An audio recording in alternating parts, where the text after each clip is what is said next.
Welcome to Red Dot Rondo, and this is the show that is spotlighting Singapore football from the semi-pro all the way down to the social football level, amateur level, grassroots level. So this is the show for you. And this week we are spotlighting Project Waltz Oxley, and on the show I've got with me the president and the vice president. The president, of course, is a very familiar face to the show, someone I've known for a very long time, Mr. Darwin Jalil. How are you doing, Darwin? I'm good. I'm good. Thanks for having us on the show again. Ras, I know it's a different approach to the content, but I think we are always more than happy to share what we do in Singapore football.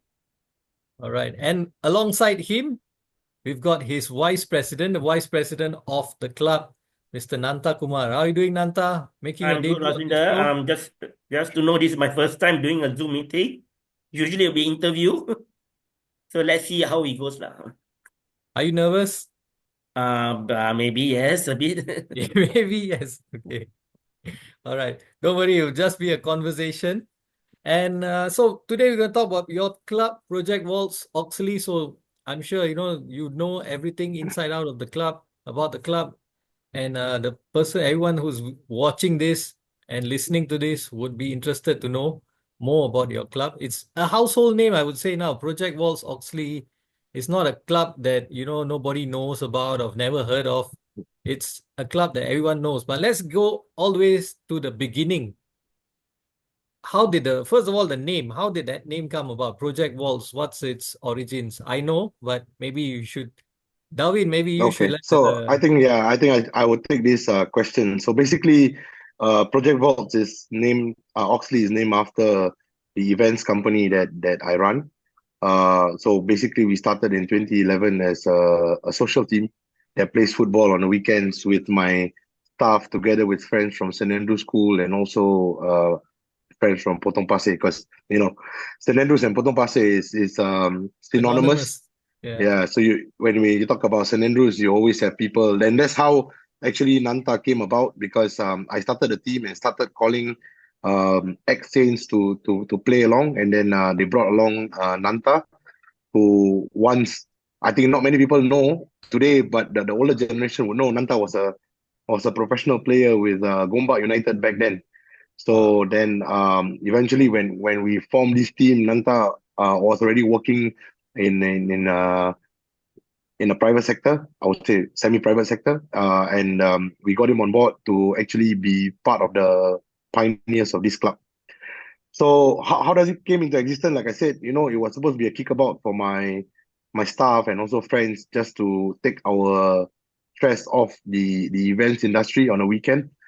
And how the name Project Oxley come about, basically, um, in Singapore, if you want to start a team to compete in the structured football, what I say structured football, meaning if you are a member of FAS and competing in the IWL, SFL, or even Singapore Premier League, you need to have a street name behind your club. Okay. So while everybody traditionally, name after themselves, Woodlands, Bukit Timah, whatever, we were already at that point of time thinking of how to in future commercialize and also monetize the club if we grow bigger.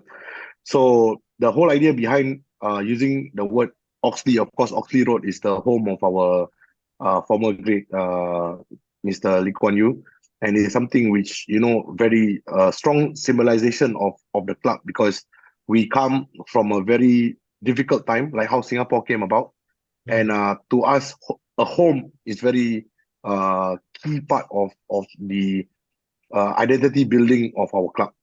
So that's why we chose the road Oxley, where he resides, and also at that point of time, our office were in Oxley Biz Hub in Ubi, and and why we put the name Project Vault in front of Oxley is for an opportunity to commercialize. So in future, if we were to sell to any corporate, they can rename the club by removing the word Project Vault and retain the word Oxley. So it can be in future, just for an example, it can be a any company. It can be a Lazada Oxley, or anyone who wants to take over the identity, can easily rename it into a club to which symbolizes them. Yeah. Okay. All right. So that is quite in-depth explanation on the name and how it got about. The formation also. Okay, the formation as well. Who are the founders? Yourself, I guess, Darwin, you're the Yeah, founder of the. so basically we first founded on 1st May 2011, but on the 1st May of 2011 we were founded so-called because that was actually our first official game. Uh, But prior to that, there was already discussions on how to go about, and I think a lot of us were already playing together for some other social team, and we find that people who run the club basically it's just a reflection of their own ideology. For example, the team that we played for, the guy that runs the team was a Liverpool fanatic. um, he dyes his hair and look like Jibril Cisse, okay. and the way he wants to play on the weekend is like how probably Liverpool was on TV yesterday, and he's trying to do the same. Uh, But we know it at that level things are different. We come to enjoy football. We come mm, to sweat it out and have fun, and not mm, trying to replicate a Steven Gerrard or whoever, because it's mm, impossible. mm. So that's the reason why when we decided to put this team together, it's about at the start just an outlet to enjoy football on the weekend, and most importantly for us, I think at that point of time, Nantha would agree, was to actually really use that time to keep in touch. So actually, a lot of us were together on Saturday nights, partying or in restaurants, having dinner together and talk about what we're gonna do the next day. So it gave us a platform to connect. It gave us a platform to actually socialize, and most importantly, that was actually the start of how we became from a Sunday team to a very ambitious club. Yeah, that transition as well. Do you start from playing friendlies only and then to playing amateur leagues and then now in the now what's it called? Singapore Football League. Yeah, so I think this part Nantha can share a little bit more, Oh but yeah, for can I will do. for all the one second, Nantha. So for Okay. those listeners out there, it's interesting to know the first official league we joined was actually with Rasvinder in D2D, Yeah. you But know. actually it And predates my time with D2D, but yeah, it is still the same company, yes. yeah, I mean, yeah. So it was we D2D was the first tournament that we played in. Okay, Nantha, over to you. Yep. Yeah. As usual, what boss said, we started with D2D. We won it also. Then after which we went into MOF. Also, we Mm. won it also. So our main priority was to try to bring in players that you are still interested, who are passionate enough to follow the project works name. So mostly, I think we are done well in my case. We are done very well because I think we won two champions in one D2D and one MOF league. Other than that, I mean, yes, that's what boss say. We party, we become a bonding. So from there on, then we became friends, very, very, very, very close friends. So all thanks to boss Darwin because he started it from scratch. You see. So I mean, I need to mention one more name, Jonathan Su. You may know him. Yeah, yeah. So he's the one who bringing him. So yeah, Nantha, come, let's build this team together. I need your experience in it. So that's why we always meet in Potong Pasir Coffee Shop near the temple. We always be Oh, there okay, okay. always, I know that every one, night. yeah. Or basically every night lah. So that this boss Darwin always like meet us there, have a cup of a drink. Then we will like share our thoughts on how to build this team lah. Okay. Mm. So Nanta, you were a player first, the club, and then now as a vice president. Do you still play? Socially, but not for project works, cannot run already. Oh, how when we old are start you? You look pretty Basically, young. five-a-side, I will still play five-a-side. Okay, okay. How old are you? I'm 50 this year. Wow. I thought you were in 40, I thought you were in your 40s. Then later, I give you a drink. I treat you a drink. All right. Yeah. That's nice. Um, I want to go back also to the times where you were playing the social leagues as well. Because I believe in those days, even in D2D now, D2D leagues, and then later on in MOF, there were divisions. You climb divisions and then get to the highest level of that particular league and then leave. Yeah. So for us, usually like D2D, we started in Division Two. If I'm not wrong, we finished champion on the first attempt. Then we Yes. went to Division One. Again on first attempt, we were champions. And that was the 2 seasons we were in D2D. I think 2 or 3 seasons. And then we left for back then MOF. MOF, I think we started also in Division Two. And at the time, with the likes of clubs like Youngsterville and all that, we climbed together to Division One and meet the likes of Happy Feet and Um, many other renowned like Gabriel like Remix back then. Those were the household names on of social football, you know. yeah, So we competed, and at that point was very much about. It was no longer about sweating out on Sunday. It was about climbing the table, earning points, having the bragging rights with the way, and even back in the day, even before how trendy social media is today.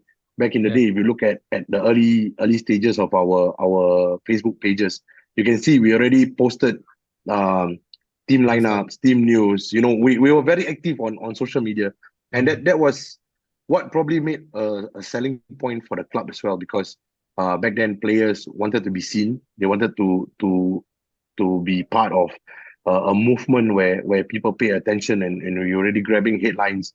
And on mm, top of the what do you call this leagues that we play, we were actually very active in organizing games against big teams back then. JDT two, Lions 12.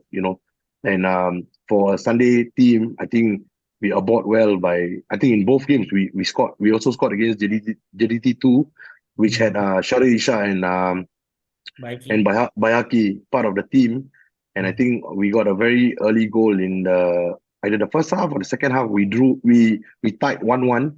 And I think if I can remember clearly, it was Maziz Rahman who scored uh, and tied the game at 1-1. Eventually, we play against professionals, and we are not professionals, so we lost the game 5-1. But I think we created a fantastic account for ourselves, for a social team, or I would say at that point of time, an amateur team to compete in against such big boys. all right. And Can I also add you in took, one more? yeah, sure, sure. We play against Young Lions so at the Jalan Besar Stadium. I think we got trash also. Lions 12, Lions 12. Lions 12, yes. Right. Yeah. Okay. You spoke about the partying with on Saturday nights and all that. So when you started playing in the leagues, I believe you played Sunday mornings Yep. in for your league matches. So was there a switch then when you started playing in the league with points on the board, you're becoming more ambitious? Did the culture change then of the partying? The partying culture, did it change? Did the players say, okay, no, I want to, rest ahead of this match on Sunday and all that? Did the thing change? Before we play Sunday morning, we maybe party till 4 a.m. Mhm. But when we play on Sunday morning, we still maybe party till 2 a.m. We always Okay. say last drink, but never happened. But I think that apart from the health risk, it actually created a culture. It created a kind of a bonding where, at that point of time, I think I was probably now, we're talking about 13 years ago, I was like in my late 20s, and Yeah. um, it was like an avenue for me at the point to actually hang out with friends, because my typical week in events is late nights and very long hours. So I use that to actually unwind. And it started as a personal preference, and then it became a team culture, but not the partying part, but the bonding, trying to meet up on Saturday. Even if we don't go out to party, I think we usually make dinners on Friday night and Saturday night, right, Nantha? Back in the day. Do you all meet together, play to watch football, EPL matches and all? Was that all part of the agenda as well? I think Nantha is very familiar with this. Sometimes yes, sometimes no. Sometimes we go to party, they'll show live screening. So we'll Yeah. just catch up from there. Hmm. So Okay. basically the only club we go is Echo Nova. I think that's not exist now. So we usually always go there lah. Okay. All right. All right. And what's the team culture today of Project Volts? And how do you maintain it? Okay, so today it's all about, I mean, where we started from, a lot of fun, a lot of camaraderie to a team which wants to do well in everything. We have not gotten a good run of results since we came back from COVID, because it changes the dynamics of the team a little bit. So prior to COVID, we had like every season having players coming through the ranks and end up playing in the Singapore Premier League for Balestier Khalsa or maybe even other clubs. Um, but the team culture still remains, in a sense where we strive for every opportunity to excel in which the team in the competition that we participate. But we're a little bit more focused on developing young players today. So, like for example, last season in the SFL, we brought back Indra Shadan to play in the team, and that was mainly because we wanted to use him as an inspiration to the younger players. Indra is also a key management committee of our club, and I think he's been like, for moments of time, like after the big games against JDT and Young Lions 12, he was like kind of our peanut boy for a while, Mm. and that abodes well because it then allowed us to recruit young players who wanted to be associated with Indra Sharan, who also wanted to replicate and learn from Indra Sharan. So if we talk about team culture, we have always maintained developing young players with the guidance and assistance of experienced players. And that's how it started even back then when we were a social team, where we had a very young players who had never played. I mean, back in the day, if I'm going to throw some names, you probably resonate with Ras, like people at Yeah. that point of time, young players like Dinesh, like Kavi in Potong Pasir, or even Lingesh himself, very young Yeah. players. And then we brought in people like back in the day, we had Ahmad Latif, we had Precious, we had Okay. so many players who have not played professionally, but very role model senior players. Like we had a player called Joseph who was at that point of time probably already in the 40s, but was very fit, and very disciplined persona. And I think that kind of set the culture for PV, because um, to have a balance between the youth will not excel if we don't have good people to guide them. So on the field and off the field, what's important is to create the environment and that dynamic where we use very high level experienced players to guide even players uh basically played only at street soccer court, have never played in 11 a side 11 field. side. Yeah, Okay. so we've been blessed, like for example, like what Nantha mentioned earlier, having Jonathan Adam, fondly now known as Adam, been part of our journey and also recruiting players along the way to the club, and many of them like have excelled. Whether be it in football, some have end up in coaching, some have end up in civil service. But what we set out to do was to keep people off the street, bond together as a team, and play a part in development of young players in Singapore football. Okay. This when you started in 2011, was it always the plan at that point of time that we want to go and play in the SFL? At that time was the NFL, but today the SFL. Was that always the plan that, okay, you know what I'm gonna do? We're gonna go through these ranks and then we get there. That's our goal. Was that always the goal?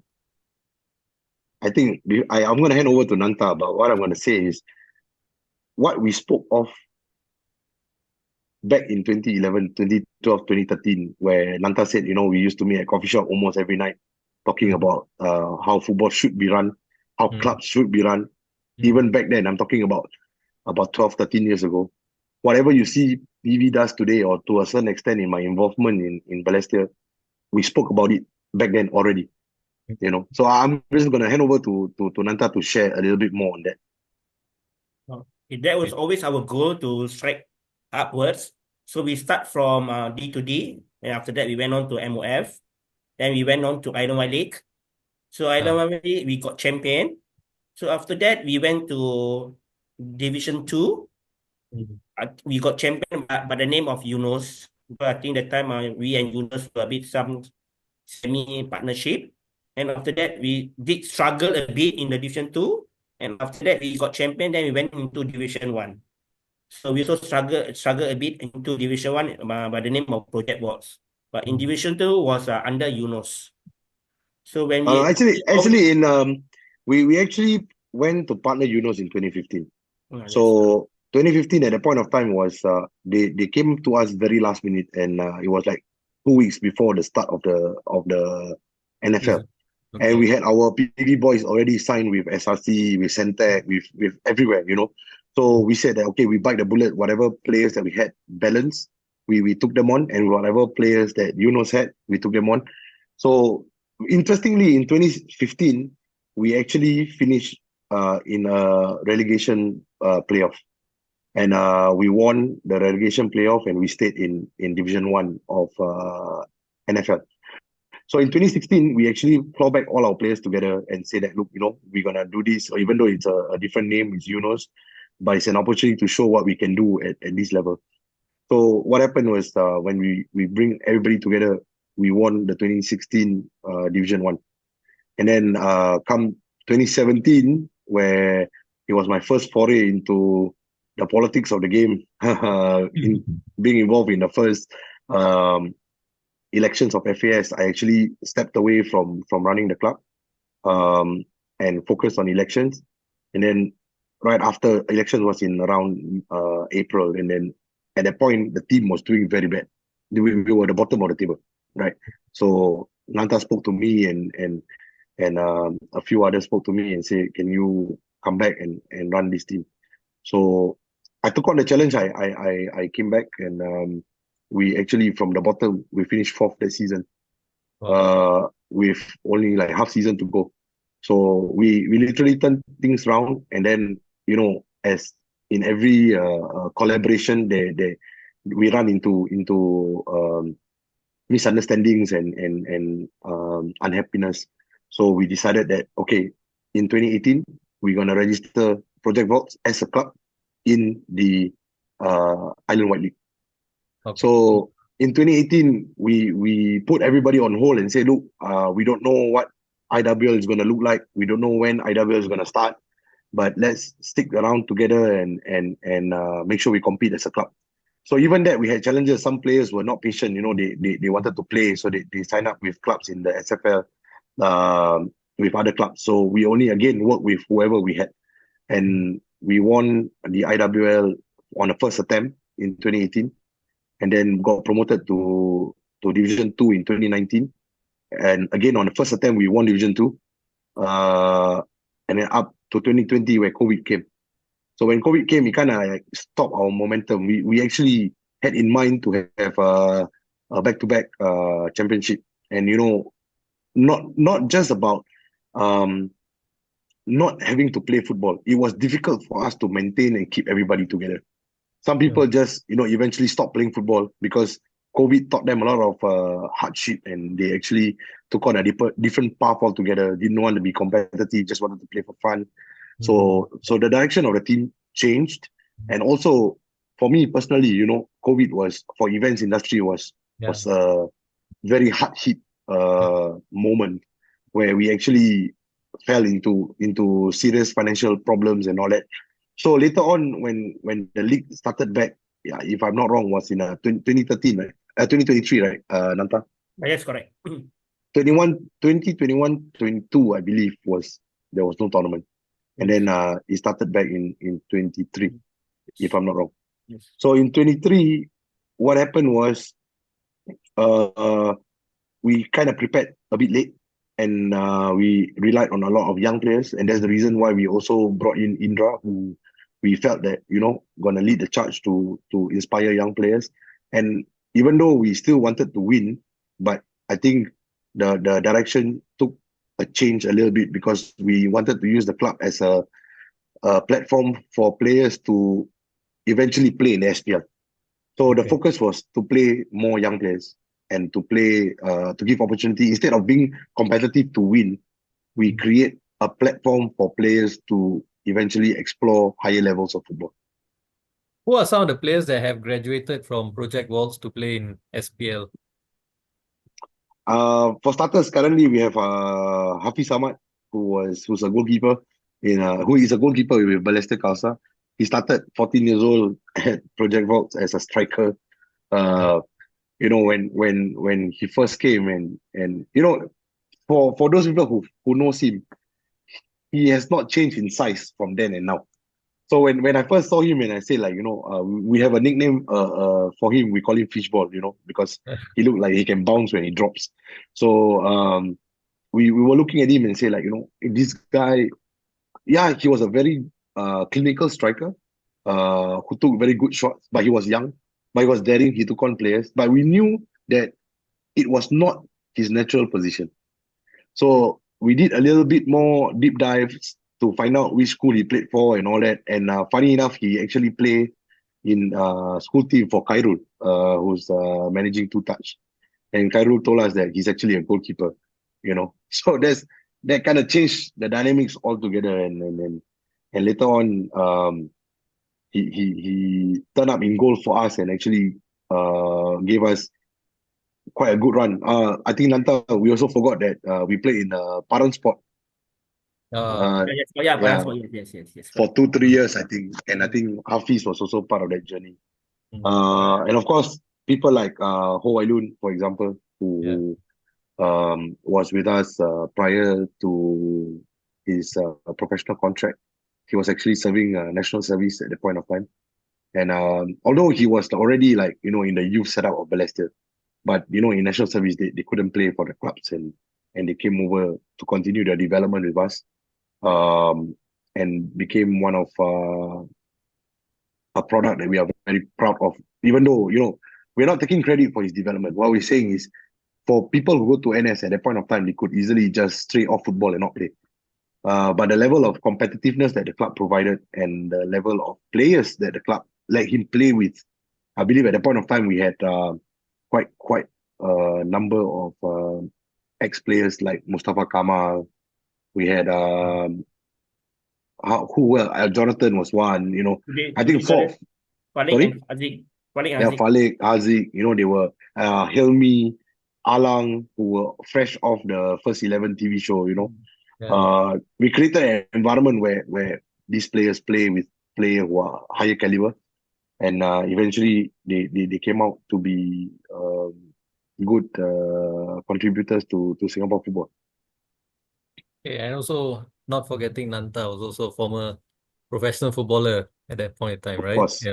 of course, he's the party man. Yeah. Okay, is it fair to say right now Project Volts is a semi-professional club? I think in a normal world of association football, uh, semi-professional is the right term to use. But I don't think, in terms of actual description here in Singapore, I think we are still considered amateur. We are not really semi-professional, even though it's competitive, even though clubs pay allowances or whatever. But the landscape or the setup, because we train mandatory one time a week minimum. Most of the clubs in SFL don't train. They Mhm. just play on the weekend.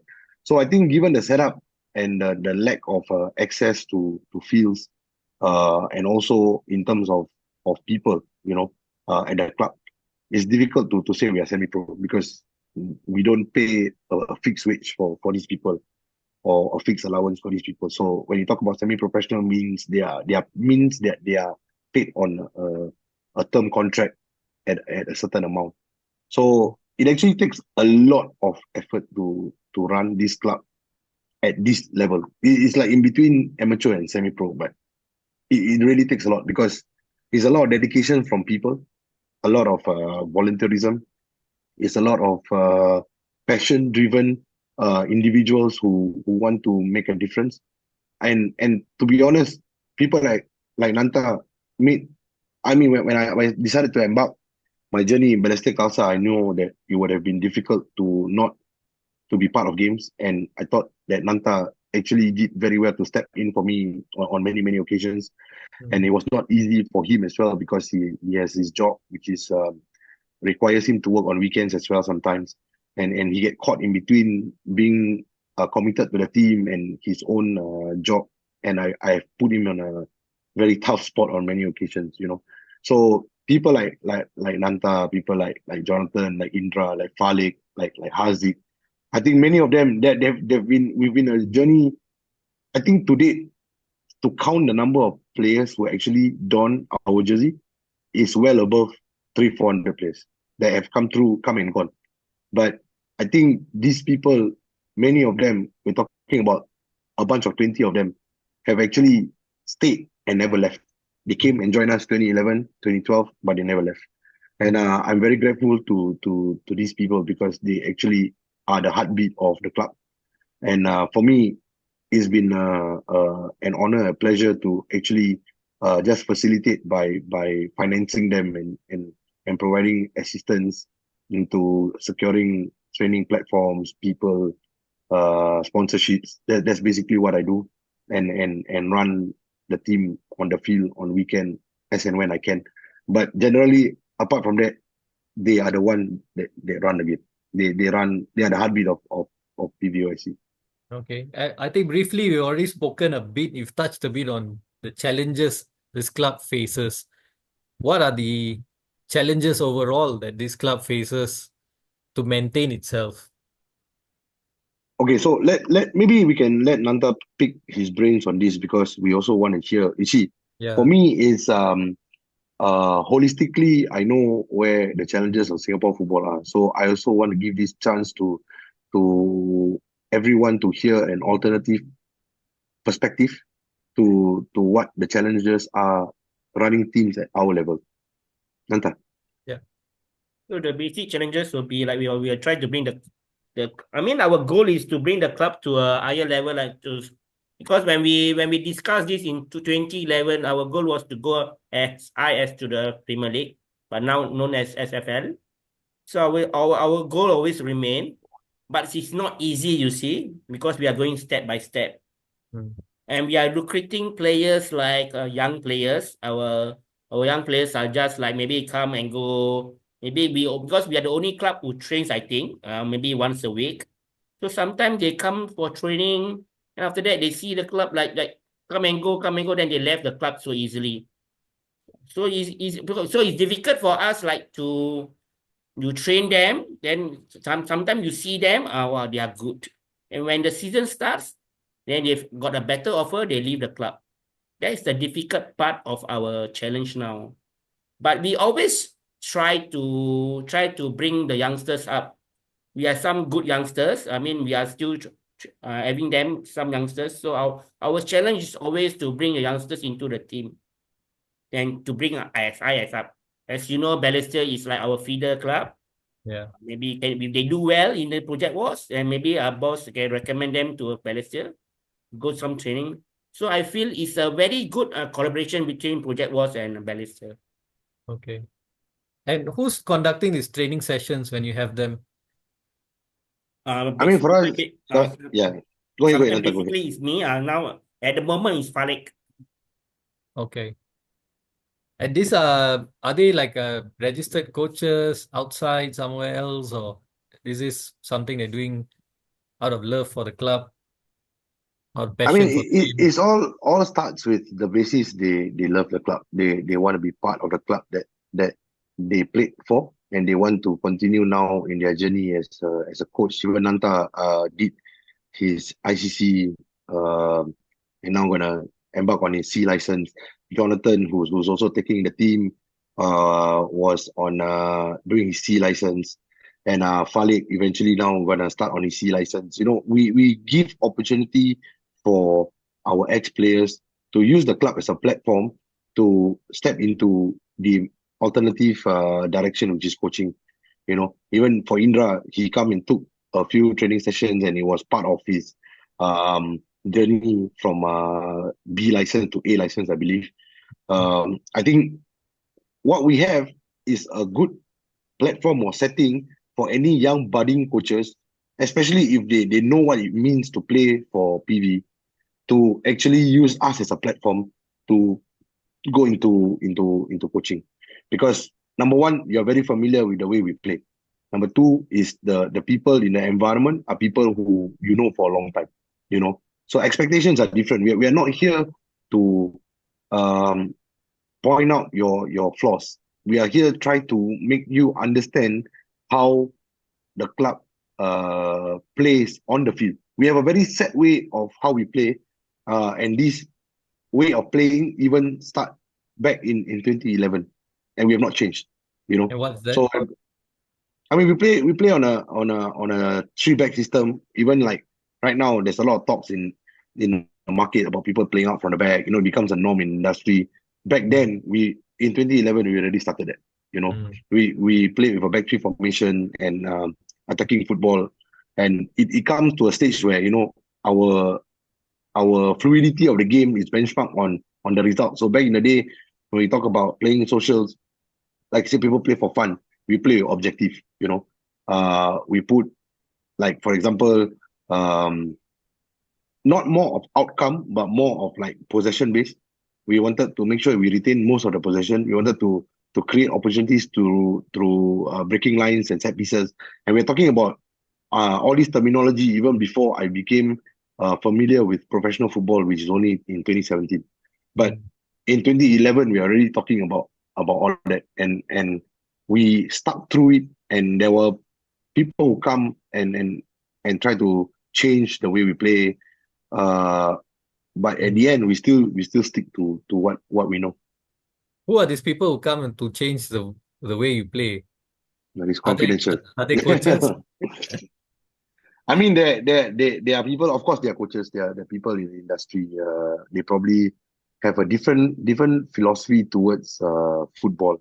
For Mm, us, even though we used to play social football with no fans, we had our own cheerleaders, like very small group of cheerleaders. But we play to entertain. We walk out of the field in our early days with opponents saying that you guys are just too good.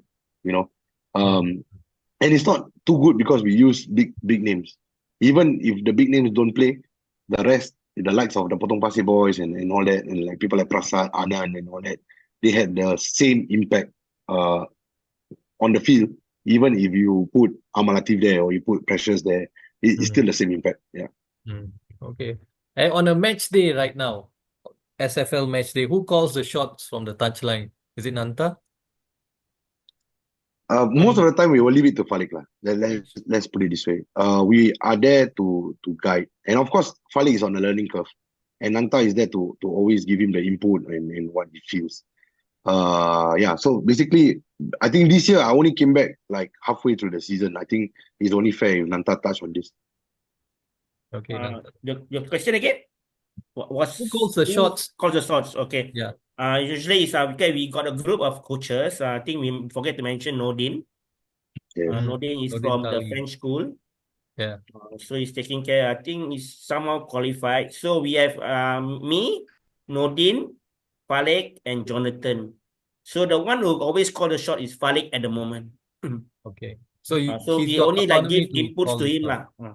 Okay, yeah, all right, understand. So you advise him, on if he needs to make any changes, maybe in the shape or players coming in, going out, he's the one that Yeah, has the final say. you'll make the main decision after consulting us. Okay. Now coming to your scouting and recruitment, how does this come about? Like who does the scouting for you, or how do you all get these players to come and play for Project Wolves? The fact is that like in pre-season mode, always we have a very large number of people who come for trials. So Okay. every year we're talking about at a very preliminary stage, we have about 70, 80 people who come at different times to trial with us. Uh, I think today the club have come to a stage where it doesn't need to advertise. It sells itself. Yeah. Yeah. Uh, Players always bring their friends, and the players will always bring people they know to make the club better, especially if they know that we need a particular position, a particular profile of players. Uh, People always make the recommendation. So what I think happened is prior to COVID, we actually find it easier to identify these players to how we want to play. And I think COVID actually changed a lot of dynamics on players. Players who we knew had a profile that could play a certain way could no longer play a certain way because post COVID, things changes. they don't play so frequently. They don't have a lot of opportunities to apply what they how they used to play. Like for example, my most of my players would say that in a week, 7 days, they probably play for three different teams in 4 different days in many parts of Singapore. But Mm. post-COVID, I think that frequency is reduced.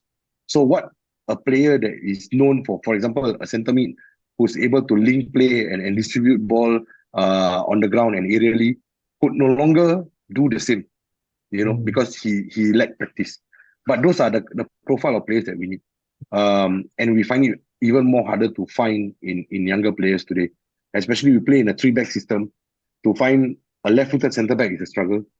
Not only in our level but also in SPL. To find three players to play in that back three with chemistry and understanding. We had a very strong back three for a long time. We started out the back three with I think Falik, Haziq, and Jonathan, right, Nantha? That's correct. Yeah. So Tengku as well.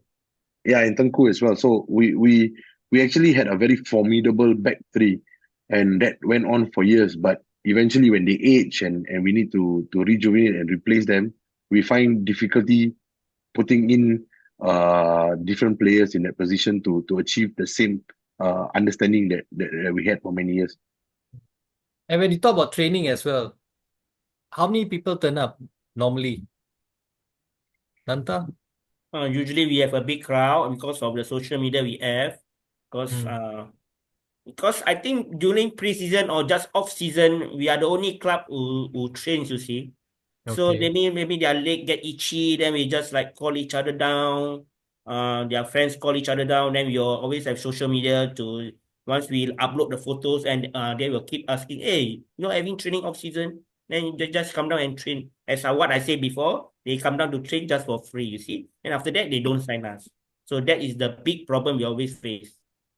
Okay, what's this process like? Okay, when they join the club, do they have to pay anything to join the club? Nope, No. It's completely nope. free. Just and during the season, how about your training numbers, the players that turn up for training during the season when you have a settled squad already? We I always got maximum of at least around 18 players. Okay, that's It's good. a good number for us to see lah. It's a good Yeah, number. yeah. So And I was the training worried about venue that. is very good to us. So I don't see they will discourage them from coming, you see. Oh, where is that? Soon I was Toa Payoh Stadium and now Yeah. also Chan Stadium. Okay. All right. Quite central location as well, so easy to get to. So yeah, so that is fantastic. That you get that many numbers because I was thinking maybe that could be a challenge as well in terms of training because you want to have training sessions and then if not many players turn up, it can be quite frustrating. It's I not I think always the it's not very regular lah. To me, meaning to the minimum maybe have. Hmm. I mean, we always I, have big numbers during trainings lah. Okay. I think it boils down to the content. Our trainings are scenario based. Our trainings are always about preparing for the next game, Hmm. understanding the weakness of the opponent by studying their gameplay, and we replicate those training sessions based on the real scenarios we're gonna face on the weekend. For example, if we know we are playing against a running team, say like Kato or SCC, and then we do a lot more counter attacking, winning possession, and then going on the front foot to Hmm. attack them at the earliest chance. Or if we talk about preparing against a team like Kalsa or Centec, where we try to retain the ball as much as possible, make them move to how we want them to move and exploit spaces for us to exploit their defensive weaknesses. Hmm. So our trainings have numbers because we make it very realistic. We make it very high intensity, and many of them kind of like the football workout. We don't do anything without the ball. Everything we do is with the ball. I think today that's very relevant to how running training sessions should be like. Okay, and how do you all deal with errant players, players who don't turn up for training session, don't turn up for matches, give you all kind of excuses? These kind of things happen especially at this level. How do you deal with I that? think I think Nantha will say just keep me off the WhatsApp and then everything will be fine. Uh, I mean, it's a very minimum lah. So I usually let Falik handle it lah. Okay, okay. How does he normally handle it? Does he have Maybe a word some with you? Is he he? usually he handle it maybe through private messages. Okay. Yeah. No, So I think the errant players we have most of the time is a result of not having enough playtime. When they come, they give the effort, and then in the end on the weekend they don't get a lot of minutes. Then they Mm, turn into, turn that against the club. But I think mm, eventually, when they are made to understand why things go a certain way or what output we require from them, then things turn the tide very quickly.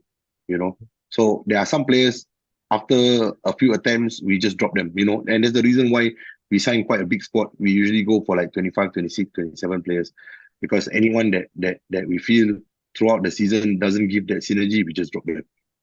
okay. And I believe in your makeup of your squad is always multiracial as well when you Oh, select that's a players. must. It's a That's a must. must. That's Yeah. fantastic. We got Fantastic to hear. a silent quota on certain demographics. So we need every year. I think the key to a successful sport is to have a team that is willing to compromise, give and take, and also tolerate each other. If Mm, you are able to do that through the racial demographics of the squad, then I think that will carry on the field where they learn to actually accommodate to each other better because of this balance that we have in terms of the makeup of the team. Okay. And Darwin, this question for you. How big of a carrot is it for the players that join Project Waltz to know that if they do well, they could possibly get into the big league to join Ballistic Khalsa maybe in some form? Let's I not think just the first team. Let's say it's a younger player. He could make it into the younger squads, the younger age squads of Ballistic yeah, Khalsa. yeah. How big of a carrot is it? I think okay. You see, these players that we work with were players who either were in the COE system but couldn't make it, or players who totally have not been exposed to COE system. It is actually quite a way to familiarize and reduce the expectation and gap of playing in SFL one and in SPL. In reality, it's a world of a difference. It's like heaven and earth. But by the way we run the club, it actually reduces that strain, that impact, because the way the football we play, the fast-paced, high-intensity game that we play, when they come to SPL training, it takes a shorter time to assimilate compared to if you go to another club who don't play the same intensity. And if you talk about a carrot, of course, this is an alternative pathway to the highest level of football. And the runway is that it like what Nantha says is a good synergy for both ends because it also help to cut the diamond for Balestier. By knowing how we play, the kind of similar output that we have on the field, when they go up to Balestier, they find it easier to settle down, versus so these boys who have big ambitions of playing at higher level, they definitely will be finding PV as a very appealing destination to play with. All right. Nanta, my question to you now is what is your overall opinion of football at this level? That means your SFL level. What's your opinion on it? Like on what are the gaps there are in this system? gaps in this system. Obviously, there are so many gaps lah.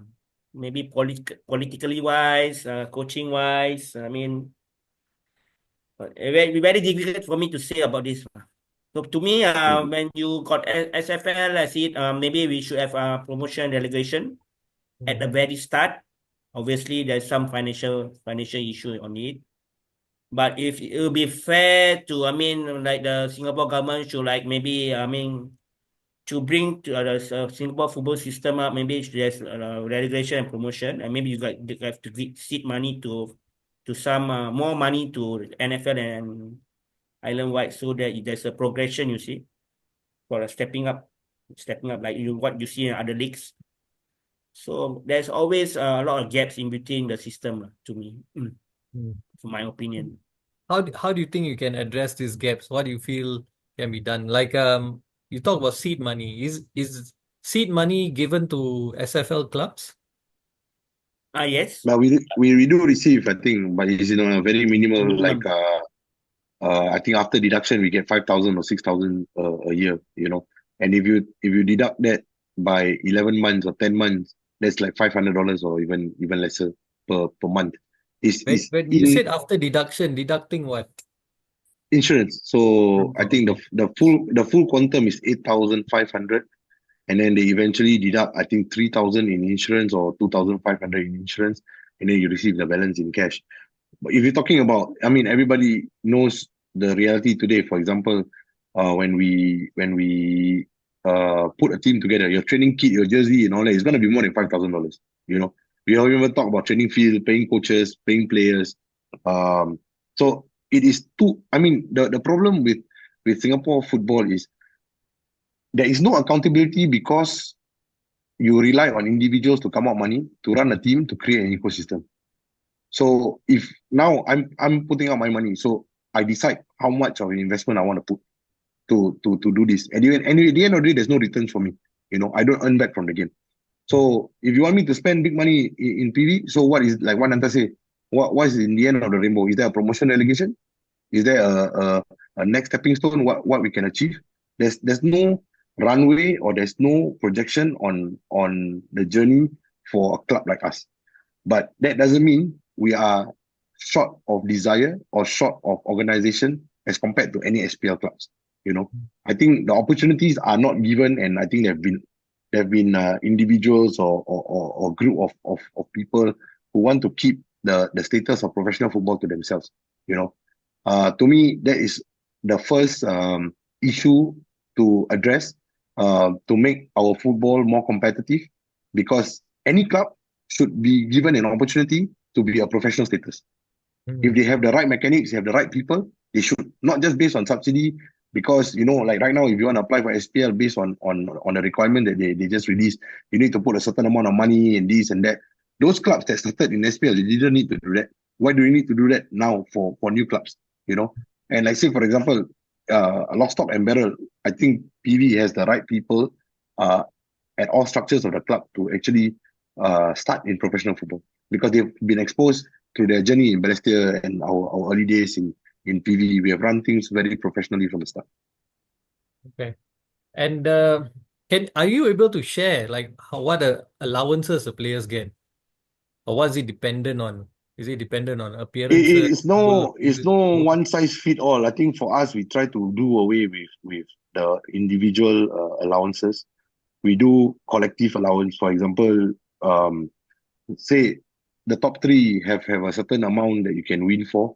You go for that, and let's say for example you finish second in $10,000. Then I'll take out another $10,000 of my own pocket and put it as a collective incentive for the team. Because we were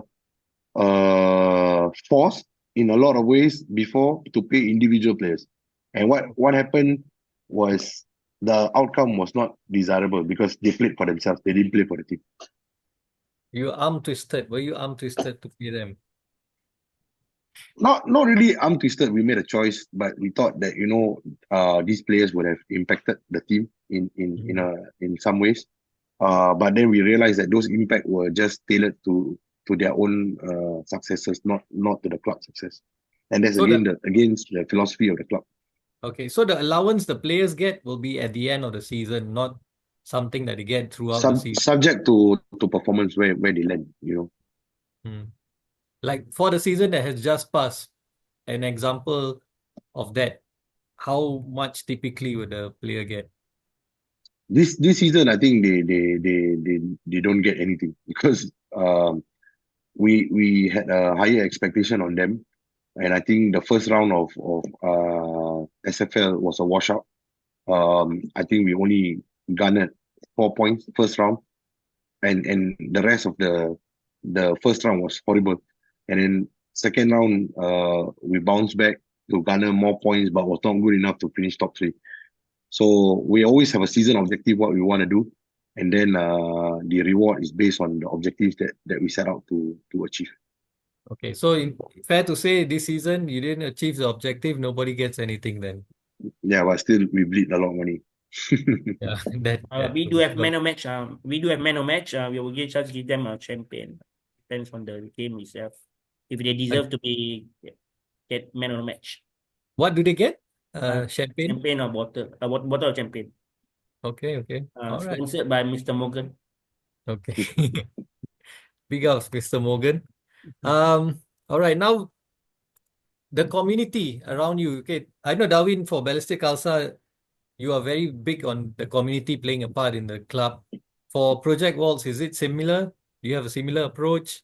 And how big of a role does the community play for to help Project Waltz sustain itself? I think it's because of the settings of our games. We don't play a lot of games in we play in stadiums, of course, but the circumstances, the way the games are being done, is almost difficult to get people behind us. So whenever people come and watch our games, are mostly family, friends, and people who have followed PV for a long time. They always look out for our social media to find out where our games, and they usually come. Given a more fixed existence in the ecosystem, like a place to train, a proper clubhouse, I think we will do the same like what we do with Ballister to create a community. And I think we have a natural community if we were to anchor ourselves in Potong Pasir. You know, we have a lot of friends. We've got a lot of families who are there. We've got a lot of schoolmates. You know, we got a natural support base in Potong Pasir. We don't really need to find. I think we have a ready place to call home. Actually, on that point as well, when you were naming the team, okay, you thought about Lee Kuan Yew and Oxley and all. Why didn't you think of making it Project Waltz Potong Pasir? We did. Trust That'll me. be very nice for me. Yeah, we did, but we just thought of the commercialization angle, naming it like we even thought like Triple P, Project Vols Potong Pasir. We thought with many names, but I think what we wanted to do also was at that point it was a bit difficult times because Potong Pasir was in a opposition Opposition ward, one. Okay. and there were not much people can look forward to in terms of entertainment in Potong Pasir. So we thought that at that point, while we were based there, it was not wise to use the place as a identity to begin with. Okay. And are you all interested in having a system where like the English FA Cup, the amateur teams play in the FA Cup as well and get a chance to go and play up against professional clubs and all? Would you be interested in some kind of a system like that in Singapore? No, definitely. In every story, there's always the giant killers. You'll never know if we can pull the result against a big club. And we need to create more tournaments for the ecosystem, and that is what really lacks because everybody enjoy David versus Goliath story in Yeah, anything. for sure. Yeah. And maybe this one for you, Nantha, going back years, going back all the way to the start, what are some of the most memorable wins for Project Waltz? I think you mentioned some memorable high profile matches already, but in terms of achievements and wins, what were some of the most memorable ones for you As an individual as a team? or as a team? The most memorable one will be at the Padang because we had this MOF final against Epifit. They are always our main rival in this amateur league. So that because we had I think we won, we lost in the penalty, even though we played very well. So I think that will be a most more memorable moments. Okay. And in terms of achievement, The achievement, winning, as what we mentioned before, the D2D champion, MOF champion, Division 2 champion, Division 1 champion. So but not under the name of Project Was yet. So that is my main achievement as for now. okay. And do you all keep track of records? Do you know like which this player has made this many appearances for Project Walls? He has scored this many goals. Is someone keeping track of records like that, statistics like that for the club? Yes, we have. We have our manager Joel. He keep Ah, records of that. He and nice. Omar Mukhtar. So we have Okay. a very good committee as what boss Darwin has set up lah. All right, right. So do you all use this as well and on social media to say, okay, this person has made maybe he's 100th appearance for Project Waltz, then you put up something on social media for him.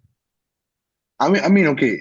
In professional football, it makes sense because you play at a professional level. For us, uh, 100 appearance would be difficult to we can track, but it's very difficult to justify because it's across many different tournaments. Yeah, You know, so yeah. the setting of where we are at plays a part, and that's why I said earlier about setting up the club. The identity is not easy to define because of the structure of football in Singapore. Okay. All right. So now looking forward to the future. So what's next for Project Waltz? I mean, in my personal capacity, I would wish to see this club go up to the highest level of the league. I think we have Professional? the right, yeah, professional. I think we have the right people. We've groomed a lot of people through whether be it in our existence with Balestier or Liverpool Academy or even in other levels of football. I think we have the right age group of people because previously a lot of them were in the playing age. Today, a lot of them are in the coaching age. So I Mm. think it's important right now that we can actually create an environment, an ecosystem, and an even playing field. So if we are given the same resources and opportunities like the professional club, I believe we'll be able to compete. And And on that given note that. as well, when there was a call for a 10th, was it 10th SPL team? Mhm. Did you want to try and put your head into the ring?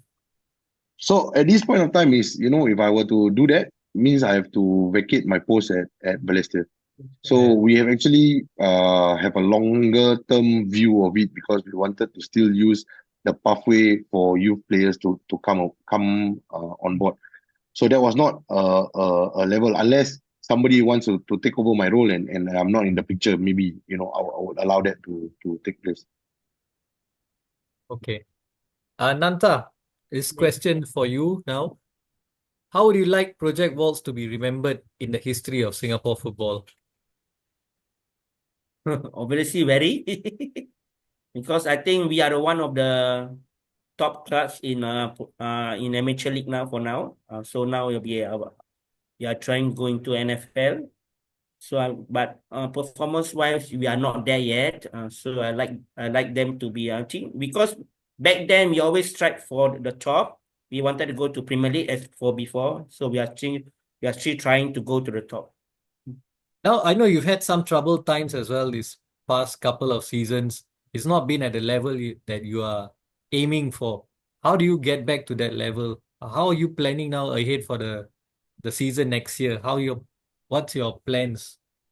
The plan is always to find Mm. better, stronger players. But that's very difficult to find at the moment because, as you know, people tend to go to a better club with money rewards. See, so from that, we always believe in youngsters. We always believe in youngsters. So that would be our main goal. So I think it's like maybe we have to do something about as you know, maybe what money wise we have to do something about it. So maybe Mhm. better players will come. But our main focus is always youngsters to come into the team. And is it tougher today to get youngsters, talented youngsters, or just youngsters to play than it was when you started off in 2011? I would say 50-50. I would say 50-50. But because maybe we are one of the most recognized clubs, so maybe it's I don't see it's a tougher. Maybe it's like maybe like we have to more. I mean, we have to our performance wise have to upskill a bit. So maybe when you are doing very well, then people will come into your club. Mm. That's one of the main Okay. objectives. All right.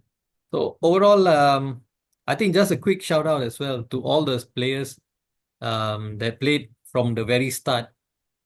If you could name some of them that are still there till today, who are some of them? So I can name a few.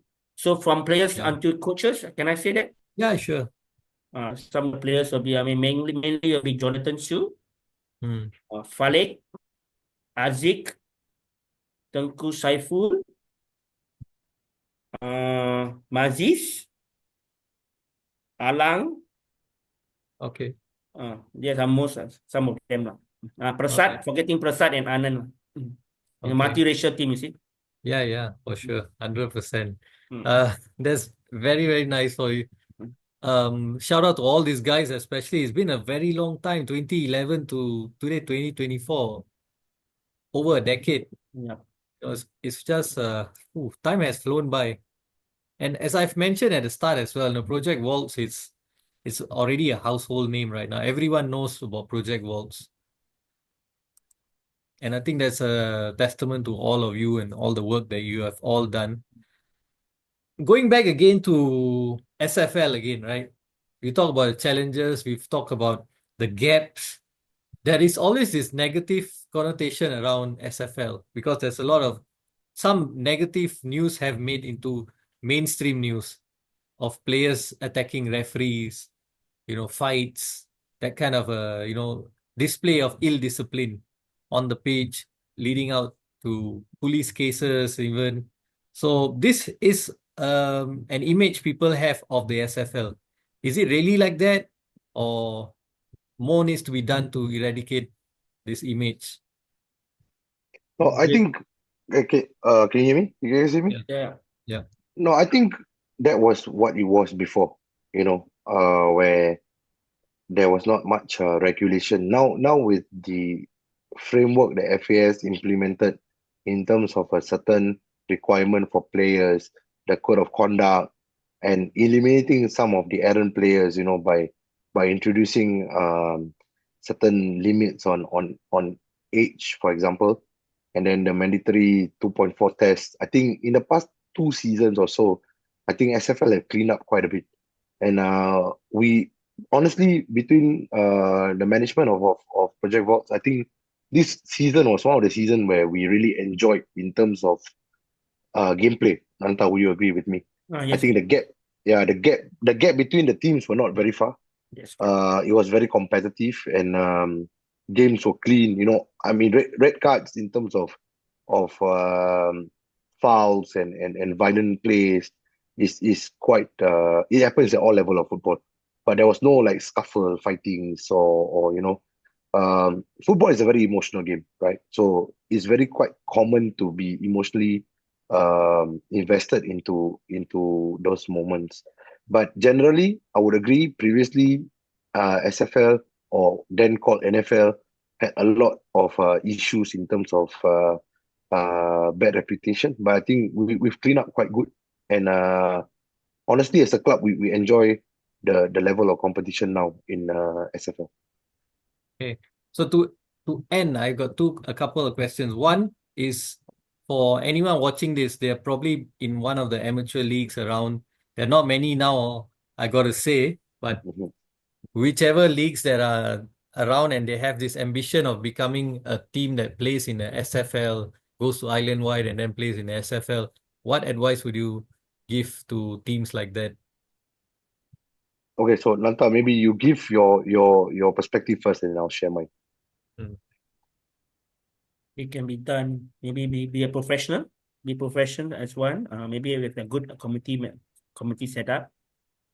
I mean, they must be serious in what they want to do. Serious in what want to do. Mm, serious what they want to do. Maybe they have a proper name, because usually you have to want to set up a club. You have a proper name that goes with your ambition of what you want to do in the future. Mm. So these are the main issues they have to face first lah. Okay. Yeah. I think for me, it's about first understanding, like what Anta said, objectives. And then the more key to it is to create an identity for yourself. What do you stand for? What do you want to represent? What do you aim to achieve with your existence? Football is such a very powerful tool that it can actually unify people and bring a lot of support to the game, to the sport. You need to understand why you want to do it, so that at every one point of time when you're faced with difficulty, you fall back on your identities and your values.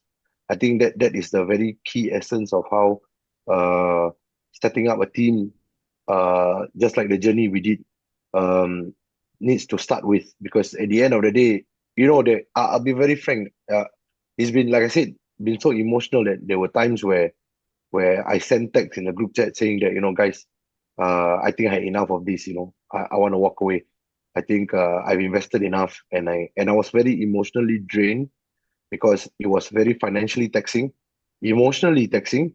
And the worst is when you have moments when the players and the committee don't see the same direction as you.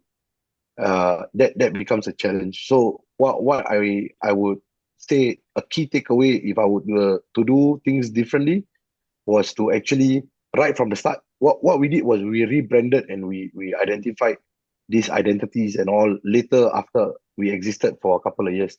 But if there was anything that I could change was to actually define that right from the moment we start. All right. The last one is a fun question. What would a dream matchup be for Project Waltz? Which team would you love to play? If you had an opportunity to choose any team in this world, which team would you love to play and where as well? Darwin? Okay, let's go with Darwin and then Nantha. I think after traveling the world for quite a bit, I think a best setting would be either in Madrid or in South America. Team to play against, it would be definitely maybe the World All Stars, where Oh, the likes of our favorite players playing in one team. Maybe you have the Zidanes, Beckhams, and all that in one team as a novelty game. mm. That would be something interesting and something enjoyable to be part of. All right. Yeah, fantastic. Nantha, yourself? As for me, I support Manchester United, so Yeah. obviously it will be Old Trafford. Against Manchester United? Yes. All right. Okay, that's great. So that makes the three of us who are United fans. Yeah. All right. Okay. All right, guys. Thanks a lot for sharing your thoughts. I know it's been very in-depth as well. I learned a lot from the outside. I don't know much actually, to be honest, but I learned a lot listening to the both of you speak about your challenges, about the journey that your club has been on as well. Wish you guys all the best as well. I keep a lookout on your results, of course, in the SFL, and I wish you all the best because obviously there is a connection. Not being biased, but of course there is a connection of the again the three of us are from the same school, same alma mater. So yeah, and as I say, I've known Darwin for many years on end as well. So yeah, wish you guys all the best in your journey next season, and hopefully one day become a professional football club. That would be the Th- dream. Thank you, Russ, for having us again. I think it is fantastic what you guys do here. Try to accentuate local football and clubs like ours, who honestly, if you look at the landscape, we sometimes feel that we don't matter. We sometimes feel like we're not part of the ecosystem Mm. because no one gives a shout out, no one understands the dedication. Like I said, any club at the highest level who receive subsidies, they ought to be there because money is given to them. Yeah. For us, we have to dig deep into our pockets to run a club just to exist in an ecosystem, to provide opportunities for young players and former players to still remain relevant. So I Mm. don't think there's a lot of credit given to clubs like all the SFL clubs, from Division One, Division Two, you name it. I think IWL is a bit different because it's a entry level league to earn a place in the SFL. But Mm. I think SFL clubs deserves all the credit. Even let's say for example, members club like SCC, Singapore Khalsa, they are a different setup because they run based on club funds, right? For Yeah. us, the individual ownership of clubs, uh, while we are forced to set up our clubs based on ROS because of the way Singapore football is being modeled after, but it Mm. doesn't make sense being an ROS, but individual owner have to put in money every year, you Mm. know, and being imposed with requirements by the FAS on players, on certain mandatory stuff that we need to have. We need to pay coaches, pay sports trainer, whatever, with $6,000 a year. If you do your math, I think not many people out there who would put the money where their mouth is. A lot of people would talk, but they will never put the money there. Yeah. Yeah. Correct. There's a lot of talkers, and of course, in this industry that we are in. All right, Nanta, last words from you. You've not spoken a lot. I think you're a man of few Um, words, but um, I want to have some Last words from you. Last from me will be thank you for having us. I think nice meeting you as well.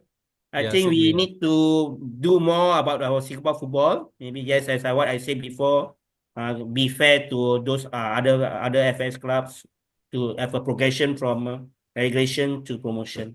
Hmm. So that's my only, my only gap, my only what issue in Singapore football. All right. Okay, guys, this is Ras signing out from Red Dot Rondo. Do like, subscribe, and share to us. Cheers. Thank you. Bye Thank bye. you, guys. Bye. Ciao. Bye. Ciao.